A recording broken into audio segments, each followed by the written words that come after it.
여러분 한번 따라 해보시도록 하겠습니다.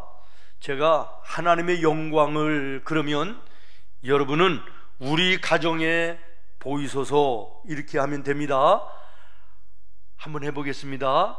하나님의 영광을 우리 가정에 보이소서. 하나님의 영광을 우리 가정에 보이소서. 아멘. 네, 하나님의 영광을 보는 우리 생문의 모든 성도들 가정 되기를 예수님의 이름으로 축원합니다.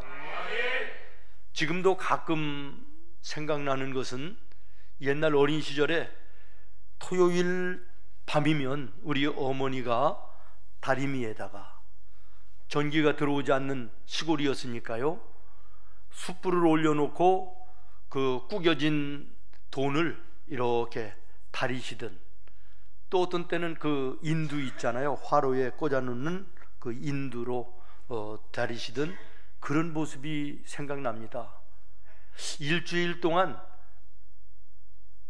좀 새돈이다 라고 생각되는 것은 모아 놓으셨다가 그것도 모자라서 토요일 밤에 데리시는 거예요. 우리 형제들이 내일 예배에 나가서 드릴 헌금이죠. 하나님께 드리는 헌금을 구겨진 것으로 드리면 안 된다라고 하는 그런 마음 아니시겠습니까? 지금처럼 옛날에는 옷이라든지 신발, 뭐 명절 때나 한번 새 걸로 사지요. 그래도 가끔 이제 그 새 옷을 산다든지 신발을 사면 절대로 먼저 동네나 학교 못 신고 못 입고 가는 거예요. 새 것은, 좋은 것은 하나님께 예배 드릴 때 가장 먼저 입고 가는 것이고 신고 가는 것이다 라는 것이죠. 그래서 주일날 가서 예배를 드리고 난 다음 그때부터는 이제는 입기도 하고 신기도 하고 그랬던 어린 시절이었습니다. 어머니가 이제는 농사를 이렇게 지으시면서 밭을 매실 때 옆에 가서 이제는 구경하고 놀고 있으면 부르세요. 제가 이제 막내거든요. 6남매의 막내인데 저를 부를 때 아가 그래요. 아가, 여기 배추, 무 중에서 하나 골라서 네가 키우라는 거예요. 그래서 가을에 추수감사절에 아무거나 가지고 가지 말고 네가 키운 것으로 하나님께 갖다가 드리면서 추수감사절 예배를 드리라는 것이지요.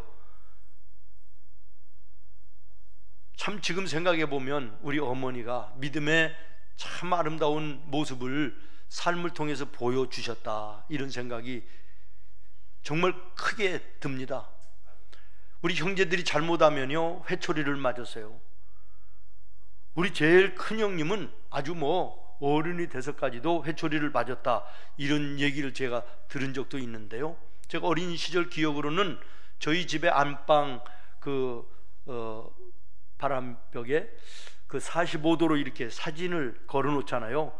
지금은 사진 액자라고 그러지만 옛날에는 사진 각고라고 그랬어요. 45도 각도로 걸어 놓고 그 뒤에다가 그 시멘트 푸대 같은 이런 그 아주 투박한 종이로 회초리, 무궁화 나무 회초리를요 3개 깨끗하게 다듬어서 딱 뒤에 넣어 놓으시는 거예요. 잘못하면 원칙이 있어요. 3번까지는 지나가지만 4번째는 절대로 용서가 없다, 회초리 맞는다, 이런 것이었어요. 가끔 우리가 회초리를 맞았는데요, 맞을 일이 있어서 회초리를 드실 때 그 뒤에 놓으셨던 것은 안 써요. 그리고 낫을 가지고 나가셔서 무궁화 나무 똑바른 것을 자르세요. 우리가 회초리를 맞아도 무궁화 나무로 맞았어요. 애국자의 집안이기 때문에. 우리 집의 울타리가요 그 무궁화 나무였거든요. 그래서 제가 어린 때도 이해가 안 됐어요. 한두 번도 아닌데, 아니 매를 때리시려면 준비해 놓은 매를 바로 때리면 되는데 나가서 다시 회초리를 만드시는 거예요. 낫으로 다듬고. 여러분, 맞는 그 시간까지, 그 시간이 얼마나 공포스러운지 아십니까? 아니 때리려면 빨리 때리지 왜 그러시냐고 내가 한번 얘기를 했더니 감정을 다스리시는 거라는 거예요. 감정으로 때리지 않겠다. 정말 매를 들여야 되느냐 아니냐 생각하고 매를 들겠다라고 하는 이런 마음이시라는 거예요. 이야, 얼마나 깊은 마음이신지. 지금 생각해 보면 우리 어머니가 공부도 하지 않으신 분인데 어떻게 이렇게 지혜로우실 수 있을까?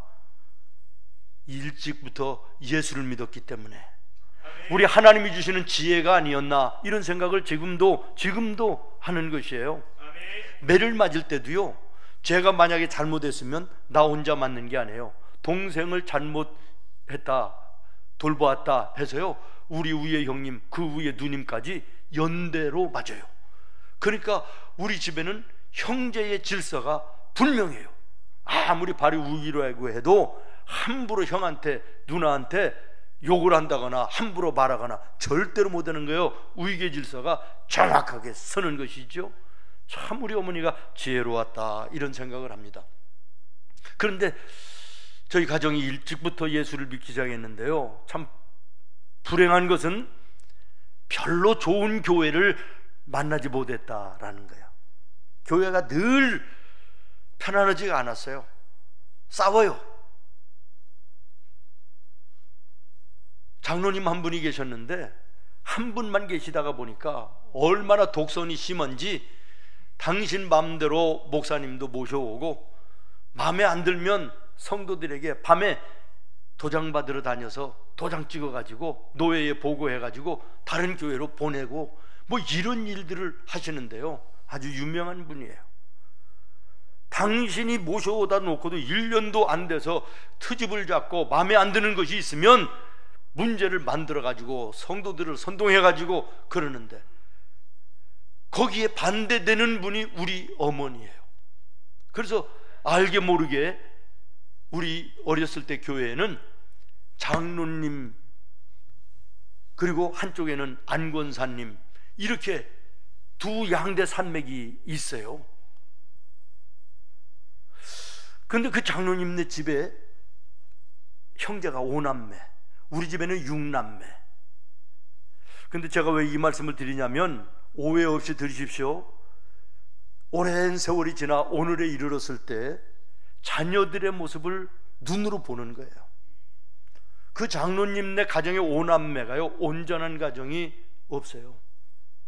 딸이 둘인데 그 중에 하나가 스스로 세상을 끊기도 했고요, 아들 하나는 서울에서 고향에서 올라온 사람들을 대상으로 사기를 치고 어디로 언젠가 사라져 버렸는데 나중에 보니까 저 중국까지 가서 단동이라는 그 북한을 오고 가는 그 가장 가까운 곳이라잖아요. 거기에 가서 이제는 한 걸음 더 나가 민족들을 대상으로 또 나쁜 짓을 하고 있다 이런 소식도 들었어요. 근데 바로 밑에 그 후배인데 이 아이는 똑똑했는데 좀 건너머 가지고 장가도 안 가고 이 산 저 산 다니면서 돌을 닦는다고 이렇게 참 안타까운 모습이죠.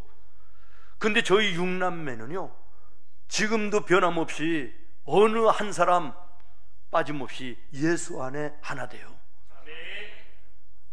목사의 가정이 둘이나 나오고 전부 다 권사님, 장로님 그렇습니다. 정말 예수 안에 하나 되어 믿음 안에서 사는 6남매가 된 거 얼마나 감사한지, 무엇을 말씀을 드리는지 여러분 아시겠죠? 여러분, 우리 부모들의 신앙의 그 모습이 내 자녀들에게 그대로 교육이 되어지고 그 가르침은 그 생활 속에서 드러나고 마침내 세월 속에서 아름다운 열매냐 아니면 썩어버리는 열매냐 가름난다는 사실을 우리는 분명히 기억해야 될 것입니다. 제가 오늘 말씀을 시작하면서 가정사의 간증을 이렇게 여러분에게 장황하게 드리는 것은 오늘 말씀을 들으면서 이 말씀을 생각하면서 들었으면 좋겠다 이런 마음이 있기 때문입니다. 오늘 5월 1일입니다. 가정의 달이 시작이 되어지고 첫 주일 어린이 주일입니다. 성경 중에 많은 성경이 있는데 왜 오늘 이 주일에 빌레몬서를 읽었을까? 이것입니다. 그렇습니다. 이 가정을 본받자라는 것이에요. 가정의 달 어린이 주일, 주님은 빌레몬의 가정을 통해서 우리에게 말씀하시는 것입니다. 다시 말하면 빌레몬의 가정에 있던 것들이 너희의 가정에도 있어야 된다라는 거예요. 빌레몬의 가정에 발견되었던 것들이 너희의 가정에도 발견되어져야 된다라고 하는 것을 말씀하고 계신 것입니다. 그러면 무엇이냐? 첫 번째, 가르침이 있는 가정이었다라는 거예요. 빌레몬의 가정에는 부모들이 자녀들에게 신앙적인 것을 가르치는 가르침이 있었다라는 것입니다. 교육열에 대해서는 우리나라를 따라올 나라가 어디 있나요? 오늘 이 시대에 대학 안 나온 사람이 몇 명이나 될까요? 젊은이들 가운데 90%는 나오는 것 같아요. 세계에 이런 나라가 없다 그럽니다. 교육열로 보면 대단한 나라지요. 아니, 교육열이 이렇게 높은 나라에서 뭐 교육에 대해서 부재라고 얘기하시는 겁니까? 라고 생각할 분이 있을지 모르지만 여러분, 교육열과 교육은 다른 것입니다. 내 자식을 더 많이 공부시키고 더 좋은 학교를 가게 하고 더 성적이 좋게 하고 더 좋은 대학에 가고 그래서 더 좋은 곳에 취직을 하고 더 돈을 많이 받아 월급을 받고 잘 먹고 잘 살고 출세하는 이것으로 내 자녀들을 가르치고 교육한다면 이것은 교육이라고 얘기할 수가 없는 것입니다. 하나의 생활수단인 거예요. 교육이라고 하는 것은 교육열과는 다릅니다. 우리 오늘 한국 가정들이 제대로 된 교육이 있었다면 오늘 이 시대의 청소년 문제와 또 젊은이들의 타락과 부패된 이런 모습들이 이 정도로 심각할 수 있겠습니까? 하나님은 모세를 통해서 이스라엘 부모들에게 이렇게 명령하셨습니다. 신명기 6장 4절부터 5절입니다. 이스라엘아 들으라. 우리 하나님 여호와는 오직 유일한 여호와이시니 너는 마음을 다하고 뜻을 다하고 힘을 다하여 내 하나님 여호와를 사랑하라. 그러면서 이것을 너의 자녀들에게 어떻게라고 말씀하십니까? 6절로 9절입니다. 오늘 내가 너에게 명하는 이 말씀을 너는 네 먼저 마음에 새기고 부모들이 먼저 이 하나님 사랑의 마음을 마음에 새기고 7절입니다. 같이 읽습니다. 시작. 내 자녀에게 부지런히 가르치며 집에 앉았을 때든지 길을 갈 때든지 누워있을 때든지 일어날 때든지 네 말씀을 강론할 것이며 너는 또 그것을 내 손목에 베어 기호를 삼으며 내 미간에 붙여 표를 삼고 또 내 집 문설주와 바깥문에 기록할지니라. 아멘. 아멘. 그래서 잠언 22장 6절은 이렇게 명령하십니다. 마땅히 행할 길을 너의 자녀들에게 어떻게 하라? 가르치라. 신앙의 마땅한 길을 여러분의 자녀들에게 가르치라. 그리하면 너의 자녀들이 늙어서도 거기 그 길을 떠나지 아니할 것이다. 제가 벌써 나이가 70이 가까웠습니다. 서너 살, 네다섯 살 어린 시절 그 어머니의 신앙의 모습이 지금도 머릿속에 또렷하고 마음속에 사라지지 않습니다.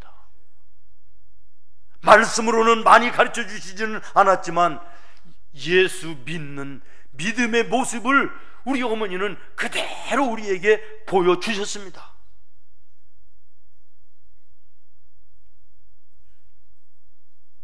늙어서도 믿음의 길을 떠나지 아니하는 신앙의 교육이 있었다라는 것이고 빌레몬의 가정에도 이 신앙의 모습이 있었기에 부모의 신앙을 본받은 그 아들 아키뽀가 사도 바울을 도와서 믿음의 동역자가 되는 놀라운 믿음의 사람으로 성장했다는 사실을 여러분 기억하시며, 오늘 나의 가정에 내 자녀들에게 신앙의 가르침이 있는가 점검하고 돌아보시기를 바랍니다. 모세가 어린 시절 서너 살 때까지 엄마의 품에서 엄마의 기도, 엄마의 말씀을 들으면서 성장을 했고, 나머지 40년을 바로의 왕궁에 들어가서 세상의 모든 학문을 전부 다 섭렵한 사람입니다. 그런데 주목할 것은 뭐냐? 결정적인 순간에 애굽의 세상의 교육 40년보다 엄마의 품 안에 기도와 말씀으로 교육됐던 그 가르침, 그것이 3, 4년밖에 되지 않았다 할지라도 그 모세의 일생을 좌우하는 축복이 되었다는 사실을 여러분은 기억해야 될 것입니다. 두 번째, 성도의 가정에는 성결과 정결과 경건 같은 가르침이 있어야 됩니다. 지금은 신방이 별로 없습니다만은 얼마 전만 해도 봄과 가을로 대신방이 있었고, 또 그 중간중간에 우리 성도들의 가정에 신방하는 일들이 얼마나 많은지 모릅니다. 한 번은 어느 집에 신방을 갔는데요, 깜짝 놀랐어요. 집이 참 좋고 커요. 아주 좋은 거실에 한 벽을 이렇게 보니까요, 아주 럭셔리한 장식장이 있는데 그 속에 술병들이, 양주병들이 수십 개, 수백 개가 진열되어 있어요. 장식으로 해놓은 것이겠죠. 깜짝 놀랐습니다. 이게 무슨 자랑거리라고. 애들도 아직 어려 자라나고 있는데 아이들이 자라면서 그 모습을 보면서 무엇을 배울까, 무엇을 가르쳐주고자 하는 것일까, 이런 생각이 들었습니다. 요즘에 사회적인 문제로 떠오르고 있는 그 이슈 하나가 있는데 뭐냐면 촉법소년 나이 제한이라는 이 문제예요. 이 촉법소년법이라는 것은 뭐냐면 나이가 14살 밑에면요, 어떤 죄를 져도 심판할 수 없다는 거예요. 법이 벌할 수 없다는 거예요. 그러니까 이 14살 밑에 아이들이요, 요즘에는 이게 옛날에 정한 법이라네요. 그런데 지금은 세상이 발달돼 가지고 애들의 지능과 애들의 범죄의 행위와 이 모든 것이요, 어른을 능가해요. 잔인함이, 괴감이 얼마나 소름 돋는지 알 수 없는 거예요. 넷플릭스에 보니까 이 문제를 드라마로 만들어서 소년 심판이라는 제목으로 이렇게 방영을 하던데, 탤런트 김혜수, 이 유명한 탤런트가 연기를 아주 리얼하게 하고 너무 감동도 되기도 하면서 끔찍하고 소름 돋는 이런 몇 가지의 드라마를 저도 봤는데요, 요즘의 아이들이 아니에요. 그 범행의 계획과 수법과 잔인함과 이 모든 것들이요, 어른들 따라갈 수 없을 정도의 이런 세상이 되어버렸어요. 정말 가정에 신앙의 교육이 있고 성결과 정결과 경건의 가르침이 가정에 있었다면 정말 이 아이들이 이렇게 탈선할 수 있을까? 그럴 리가 없었을 것입니다. 여러분, 여러분의 가정의 분위기는 어떻습니까? 성결, 정결, 경건, 이것은 하나님 앞에 성도의 마음가짐입니다. 다시 말하면 하나님이 제외된 곳에는 이런 모습이 있을 수 없다는 거예요. 저는 텔레비에 어느 사람의 집을 이렇게 비춰주는 일이 있으면 그 사람의 어떤 일을 비춰줄 때 저는 그 사람보다는 그 집의 구석구석에 혹시 예수 믿는 집인가, 십자가가 있나, 교회 달력이 있나, 성경 기절 서각 같은 것이 혹시 있나, 이런 것을 제가 먼저 찾아보는 버릇이 생겼더라고요. 여러분 가정에는 예수를 믿기 때문에 여러분의 가정에 무언가가 있습니까? 성결하고 정결하고 경건한 분위기에 무언가가 여러분에게 가정에는 있느냐라는 것이에요. 욥기 11장 14절 말씀에 보니까요, 이런 말씀이 있어요. 내 손에 죄악이 있거든 이것을 어떻게 하라고? 멀리 버리라는 거예요. 불의가 내 장막에 있지 못하게 하라. 너의 집에, 너의 가정에 불의한 것들, 경건치 못하고 성결하지 못하고 더러운 것들이 있으면 버리라는 것이에요. 여러분의 자녀들이 여러분의 가정에 들어왔을 때 정말 예수 믿는 가정다운 분위기가 여러분의 가정에 있어야 된다라는 것입니다. 아멘. 넓은 평수나 저택은 아닐지라도 단칸 방에 새들어 산다 할지라도 우리 집이 하나님을 경외하는 집이기 때문에, 예수를 믿는 집이기 때문에 아멘. 성결과 정결과 경건의 모습이 있어야 되는 것이고, 아멘. 이것을 내 자녀들에게 가르쳐야 된다는 사실을 기억하시기를 바랍니다. 아멘. 마지막으로 세 번째, 참 사랑이 있어야 되고, 여러분의 자녀들에게 그 참 사랑을 가르쳐야 됩니다. 아멘. 그러면 그 참 사랑이 무엇입니까? 예수님이 우리를 사랑하신 그 사랑이 참 사랑입니다. 아멘. 다시 말하면 십자가의 사랑입니다. 아멘. 나를 희생해서 남을 살리는 사랑, 우리 가정에 있어야 되는 거예요. 아니, 우리 가족에게 이 정도의 사랑 없을까 봐요. 이렇게 생각하는 분이 있을지도 모르겠습니다. 감사한 일이지요. 우리 가정에, 우리 가족 간에 정말 나를 희생해서 내 가족을 살리는 그 참사랑이 있다면 이거 축복이지요. 은혜입니다.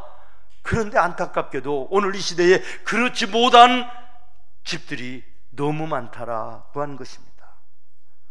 참사랑은 그만두고 일반적인 사랑조차도 없는 가정들 얼마나 많이 있습니까? 이름은 가족인데 마음이 맞지 않아 갈등하고 미워하고 심지어는 증오하면서도 어쩔 수 없이 그냥 살아가는 이런 집들이 얼마나 많이, 가정이 아닌 집들 너무나도 많이 있습니다.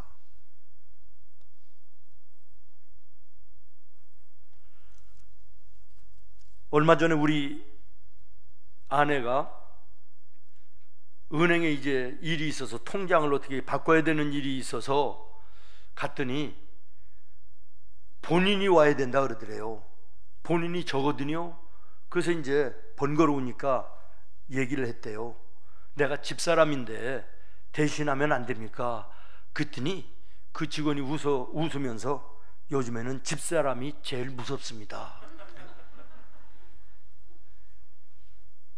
옆에 있는 분 잘 살펴야 돼요.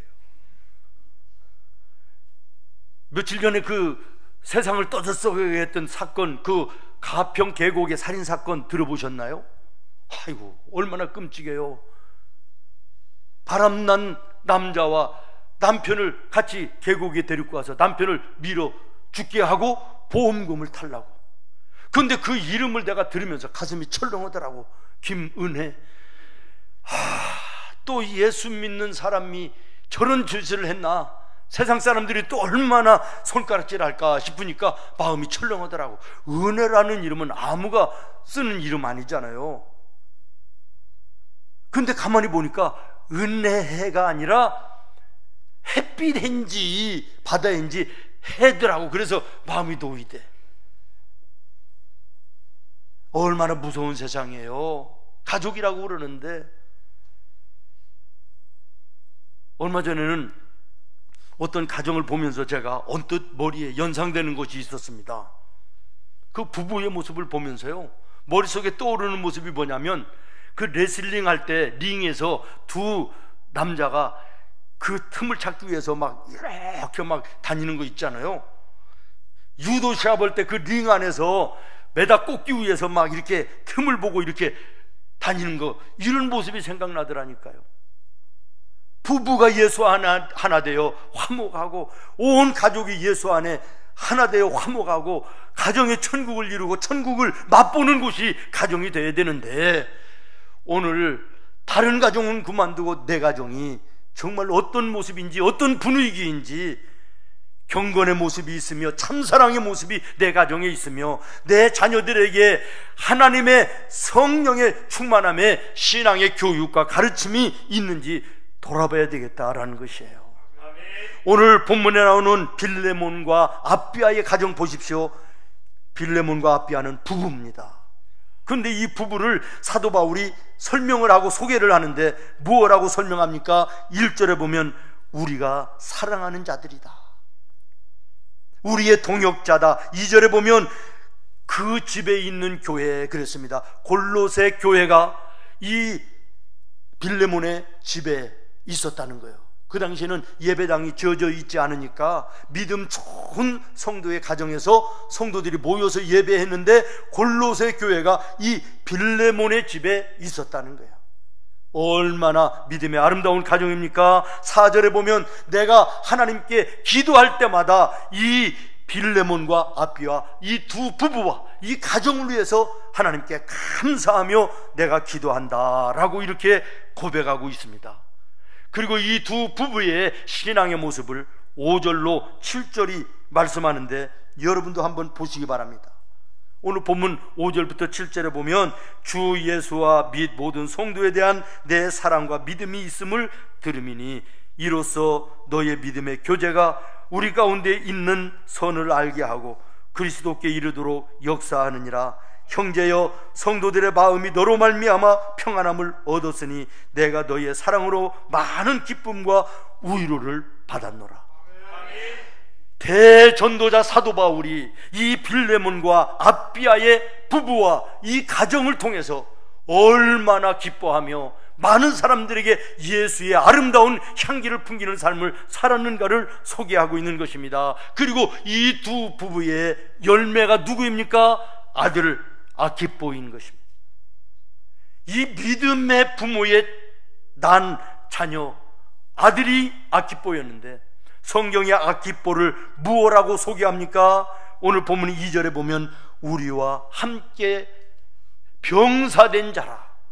다시 말하면 사도 바울과 함께 복음을 위해서 수고하며 애쓰는 믿음의 동역자다라는 것이에요. 여러분, 이 가정 머릿속에 연상되지 않습니까? 얼마나 믿음의 신실한 가정이었는가. 부부간의 사랑과 부모와 자녀 간의 신뢰와 사랑, 믿음의 아름다운 모습이 오늘 나와 여러분의 가정이 되어야 될 줄로 믿습니다. 내 가정에 신앙의 가르침, 경건과 정결과 성결의 모습, 참다운 사랑의 모습이 발견되어야 됩니다. 요즘에는 이상하게요, 옛날하고 달라졌더라고요. 남편은 예수 안에서 믿음의 생활 잘하는데 아내는 교회를 안 다녀요. 또 어떤 가정은 아내는 집사고 권사님인데 남편은 전혀 예수와는 관계없는 삶을 살아요. 부모는 예수 잘 믿는 중직자들인데 자녀들을 보면 예수를 믿지 않아요.